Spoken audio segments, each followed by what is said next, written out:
नमस्ते दोस्तों, मेरा नाम है दिव्या अग्रवाल। मैं चार्टर्ड अकाउंटेंट हूँ और प्रैक्टिस करती हूँ। आज हम बात करेंगे विवाद से विश्वास स्कीम के बारे में, जो कि हमारी फाइनेंस मिनिस्टर निर्मला सीतारमण ने बजट 2020 में इंट्रोड्यूस किया। इस स्कीम के तहत उन्होंने ये बताया कि एक स्कीम इंट्रोड्यूस करना चाह रहे हैं, विवाद से विश्वास स्कीम, जिसमें जो pending litigation income tax cases है उसको रिसॉल्व किया जा सकता है। इंडिया में अराउंड 4,83,000 केसेस पेंडिंग है, जिसमें 9.83 trillion rupees, imagine 9.8 trillion rupees blocked है। गवर्नमेंट का मेन एम इस स्कीम को लाने के तहत यही है कि सबसे पहले जो पेंडिंग केसेस हैं उसको रिसॉल्व करना, दूसरा जो कि रेवेन्यू उनकी ब्लॉक्ड हो गई है वो रेवेन्यू को वापस से गवर्नमेंट के खाते में लाना। अब इस स्कीम की सबसे अच्छी खूबसूरती ये है कि इस स्कीम में आपको सिर्फ टैक्स पे करना है, डिस्प्यूटेड टैक्स जो है बस वो पे करना है।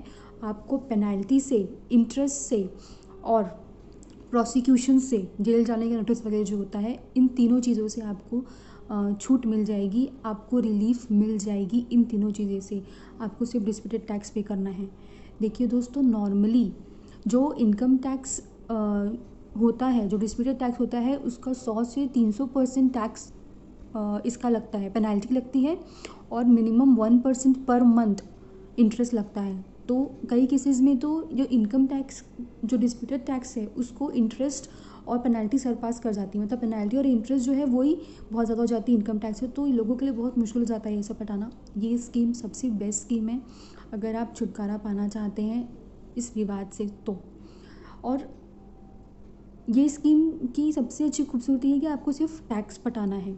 दूसरी बात, कौन कौन सी केसेस एलिजिबल होंगे इस स्कीम में जाने के लिए, वो केसेस जो कि 31 जनवरी 2020 तक अपील में पेंडिंग है 4 फोरम्स में। सबसे पहला फोरम जो होता है वो कमिश्नर अपील्स होता है, दूसरा ट्रिब्यूनल, तीसरा हाई कोर्ट, चौथा सुप्रीम कोर्ट। अगर ये चारों फोरम्स में आपके कोई केसेस पेंडिंग है 31 जनवरी 2020 तक, तो आप इसमें जा सकते हैं। अगर आपके केस पेंडिंग नहीं है पर 31 जनवरी को वो ऑर्डर अपीलेबल ऑर्डर था, आप अपील कर सकते थे, अभी टाइम एक्सपायर नहीं हुआ है, तो भी आप इस केस में जा सकते हो। अगर डिस्प्यूट रेजोल्यूशन पैनल में आपके केस पेंडिंग है तो भी आप जा सकते हो। अगर आपने रिवीजन फाइल किया है 264 सेक्शन में तो भी आप इस केस में जा सकते हो। अगर आपने टैक्स पटा दिया है, आपने मान लो इंटरेस्ट पटा दिया है, पेनल्टी भी पटा दिया है, तो भी आप इस स्कीम में जा सकते हो। आपको इंटरेस्ट और पेनल्टी वापस मिल जाएगा इस स्कीम के तहत। स्कीम की खूबसूरती यही है, आपको सिर्फ टैक्स पटाना है। तो नॉर्मली जो केसेस हैं जिसमें आपको ऐसा लगता है कि इसमें इसमें मुझे चांसेस कम है आगे पास होने के, आगे आपके केस को फ्री होने में, तो आप इस स्कीम के तहत आप इस स्कीम में पक्का जाइए और इसका लाभ उठाइए। फिर अब आपको इसमें पेमेंट कैसे करना पड़ेगा, पेमेंट टर्म्स क्या रहेंगे इसकी, तो इसके लिए 2 बातें बोली गई। पहला, आपको 31 दिसंबर 2020 तक पेमेंट करना है, या तो फिर आप 31 दिसंबर 2020 के बाद पेमेंट करो। अगर आप 31 दिसंबर 2020 तक पेमेंट करते हो तो आपको 100% ऑफ डिस्प्यूटेड टैक्स पटाना पड़ेगा। सर्च के केस में 125% पटाना पड़ेगा। अगर आप 31 जनवरी 2020 के बाद पेमेंट करते हो तो आपको एडिशनल 10% पटाना पड़ेगा, यानी 110% पटाना पड़ेगा, और सर्च के केस में 135% हो जाएगा। अब अगर आप पेनल्टी के लिए अपील में गए हो, आप डिस्प्यूटेड टैक्स में तो जा सकते हो, पेनल्टी, इंटरेस्ट और फीस के लिए भी जा सकते हो। अगर आप पेनल्टी के लिए अपील में गए हो और उसको स्कीम के तहत सेटल करना चाहते हो, तो आपको सिर्फ 25% ऑफ पेनल्टी लेविड, यानी अगर आप 100 रुपये की पेनल्टी आपके ऊपर लगी है तो आपको सिर्फ 25 रुपये पटाना है उसके ऊपर। अगर आप 31 दिसंबर के बाद पेमेंट करते हो तो 30%, मतलब 5% एडिशनल पटाना है। ये नॉर्मल सी बात है। सिर्फ टैक्स अगर आपका है तो आपको इंटरेस्ट और पेनल्टी, मान लो अगर 100 रुपये का टैक्स लगा है, उसमें 100 रुपये की पेनल्टी लगी है और 10 रुपये का इंटरेस्ट लगा है, तो आपको 100 रुपये ही पटाना है। 10 रुपये का इंटरेस्ट और 100 रुपये की पेनल्टी से छूट, यानी 110 रुपये की छूट से मिल जाएगा 100 रुपये पटा के, और आपको प्रोसिक्यूशन से भी छुटकारा मिल जाएगा। ये हो गया। अब इसके बाद ये बोला गया कि जो इनकम टैक्स ने अपील फाइल की थी आपके अगेंस्ट, आइदर आप गए थे या फिर इनकम टैक्स ने अपील फाइल की है, उस केस में भी आप उस केस में भी आप स्कीम के अंदर जा सकते हो, उस केस में भी आप स्कीम का बेनिफिट उठा सकते हो। उस केस में और अच्छी बात ये बोली गई कि अगर इनकम टैक्स ने अगर आपके अगेंस्ट अपील फाइल किया है तो जो भी रेट्स है वो हाफ हो जाएंगे, यानी जो आपको डिस्प्यूटेड टैक्स पटाना था उसका 50% आप पटाओगे, पेनाल्टी जो 25% पटानी थी उसकी 12.5% पटाओगे, जो भी रेट्स है वो हाफ हो जाएंगे।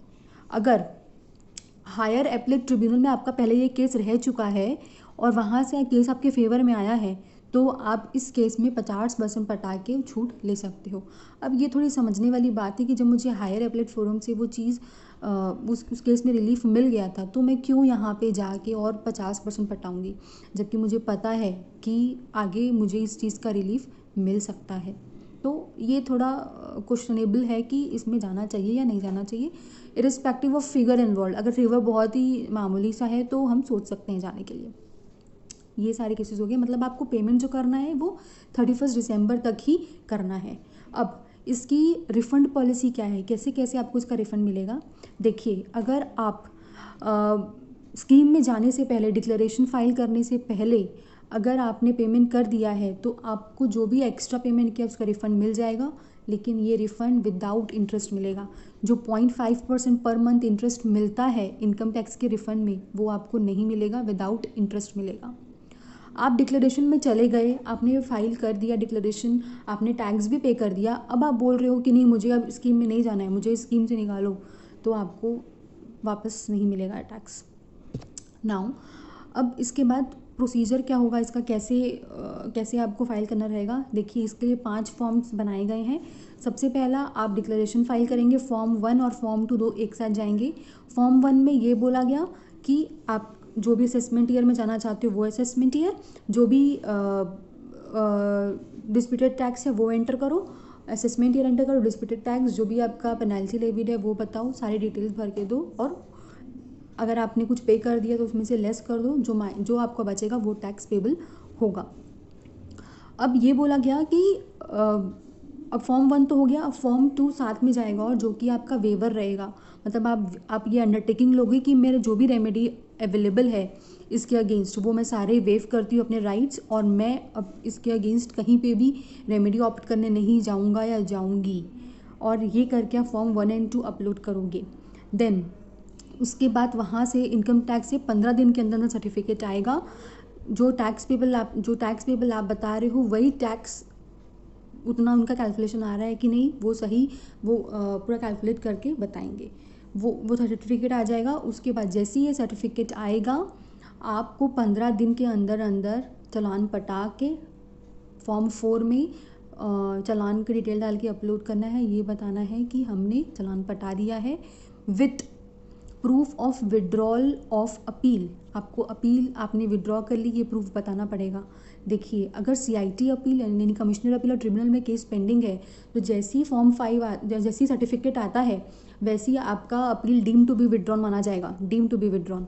और अगर आप फर्दर हाई कोर्ट और सुप्रीम कोर्ट में केस पेंडिंग है तो वहाँ से आपको कोर्ट का लीव लेना पड़ेगा और उसको साथ में अपलोड करना पड़ेगा। अगर आपने कोर्ट का लीव नहीं लिया है, अभी आने में समय है, तो आपने अगर कुछ उसका कोर्ट का लीव लेने के लिए जो भी डिटेल फाइल किया होगा, जो भी रिक्वेस्ट लेटर फाइल किया होगा वो आप उसके साथ में अटैच कर सकते हैं।